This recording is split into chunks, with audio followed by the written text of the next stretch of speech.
Welcome to American Outdoors. Today we'll answer some of the most common questions we receive from people new to heating their homes with wood. From figuring out how much firewood you'll need, to tips on starting and maintaining a fire, and preventing smoky stoves. There's a whole lot to learn, but don't worry, we got it all covered.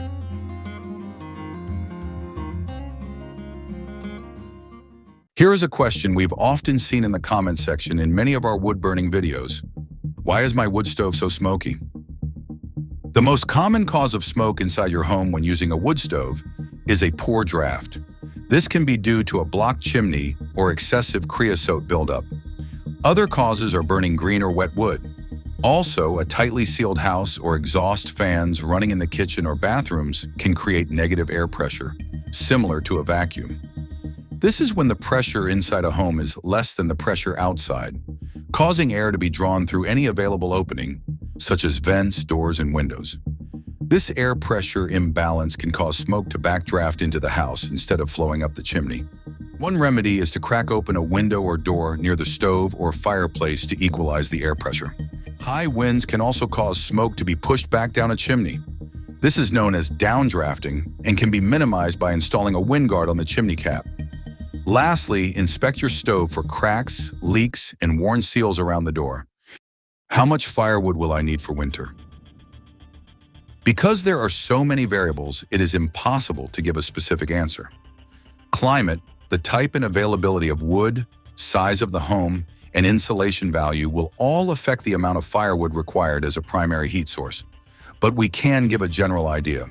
The temperate regions in the United States range from hardiness zones 3 to 4 in the far northern areas such as Minnesota and North Dakota, to 6 and 7 in the Midwest and 8 to 9 in the Deep South, and even higher in desert areas of the Southwest. So while the chart you see here lists the minimum number of cords needed for each zone, you should be prepared with an additional 1 or 2 cords in reserve and have next year's wood stacked and seasoning. And remember that the BTUs generated from each species differ. We'll leave a link above and in the description to a previous video where we identify the hottest burning hardwoods and softwoods. The numbers provided are estimates based on using wood as a primary heat source. Firewood consumption can be reduced by burning hardwoods, using an EPA-certified modern stove, and keeping your house well insulated.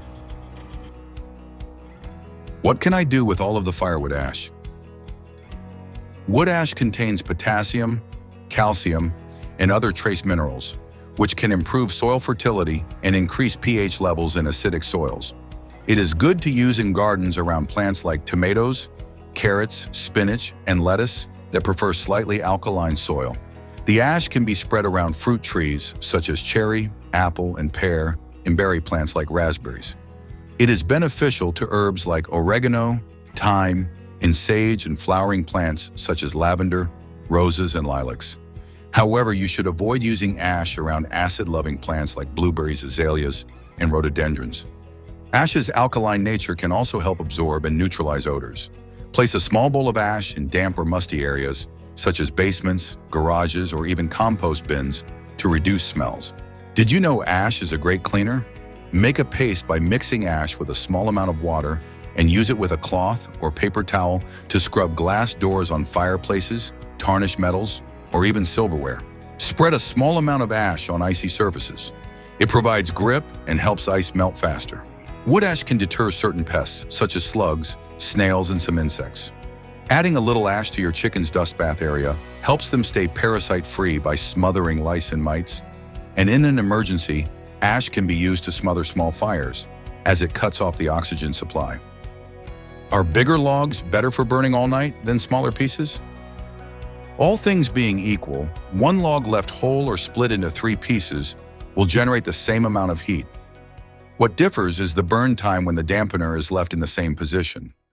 Many of us will place a few larger pieces of firewood in the stove before going to bed, believing they will last longer. However, splitting those logs into smaller pieces doesn't change their volume, and adjusting the dampener to further restrict airflow can result in the same burn time and BTU output. The key is airflow to the wood, not the size of the wood. Airflow is what dictates burn time. The larger the wood, the more airflow it needs. The smaller the pieces, the less airflow it needs. So you don't have to throw large chunks of wood in the stove every night before going to bed. Actually, by using smaller pieces, you can load even more wood into your stove and increase the burn time. Smaller pieces also tend to generate less smoke and burn more efficiently. When is firewood dry enough to burn? Firewood should have a moisture content of less than 20% for efficient burning, which is optimal for reducing smoke as well as creosote buildup in your chimney. You can confirm the level using a handheld moisture meter. However, if you don't have one, don't worry. There are numerous other methods to verify if your firewood is ready to use.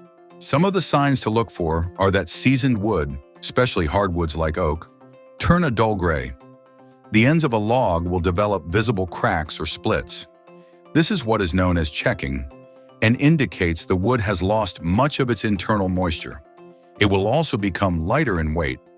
Another sign is that the bark on drying wood tends to become loose and peel away easily or fall off.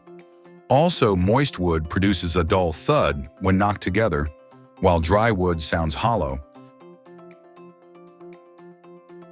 Many of you have also asked, what is the best method for storing firewood? To begin with, choose a location with good sun exposure and wind flow, ideally away from your home or any structures to avoid pest problems. 20 feet is a good rule of thumb. Storing firewood under an open shed or shelter is best. Elevate the wood off the ground using pallets, bricks, or a firewood rack. Storing wood directly on the ground will trap moisture and invite pests, mold, and rot. Use a tarp or other weatherproof covering that only shields the top of the wood pile, leaving the sides exposed. This keeps rain and snow off the top while allowing airflow to dry the wood. Wood fibers are like straws, so firewood mainly dries from the ends first. Covering the entire stack can trap moisture, slowing down the drying process. Stack it to allow maximum airflow. Keep the gaps in your stacks no smaller than a mouse and no larger than a cat, and crisscross the wood at the ends of each row for stability. Is it all right to burn pine or other softwoods in my wood stove? Yes, it is generally safe to burn pine and other softwoods in your wood-burning stove. In some parts of the country, pine is the most common or only wood available, but there are some precautions to keep in mind. Ensure the wood is well seasoned and the moisture content is below 20%. The seasoning period for softwoods is generally 6 months to a year. Softwoods are easy to start and will burn quickly. However, they don't leave many embers for restarting a fire, and the resins in pine can hasten the buildup of creosote. If you burn softwood every day, you should expect to clean your chimney more often and have the system checked yearly, either just after or before the heating season. We should also add that burning a mix of both softwoods and hardwoods is a good method for longer, cleaner burns. What is the proper way to start a fire in my wood stove? Begin with 2 or 3 large logs laid flat at the bottom of the firebox. Position them parallel and then crosswise to create a stable base. Stack a few medium-sized logs and then smaller pieces and kindling on the top. If you prefer, you can add some fire starter, such as dryer lint, cotton balls covered in Vaseline, or just a few twisted pieces of newspaper. You can prime the draft by holding a flame inside the firebox below the stovepipe just before you light the kindling. Start the fire from the top and allow it to burn downward. Once the fire is established, begin to close the air vents in order to regulate the burn rate. This method allows the smoke to be pulled through the flames, reducing the initial smoke output and minimizing creosote buildup. After the fire has taken hold, sit back, relax, and enjoy. If you have any questions or comments, be sure to post them below. And hey, hit that like and subscribe button so you can catch each new video as it comes out hot off the press. You can also find us on X, Facebook, and Pinterest. From all of us here at American Outdoors, thanks for watching.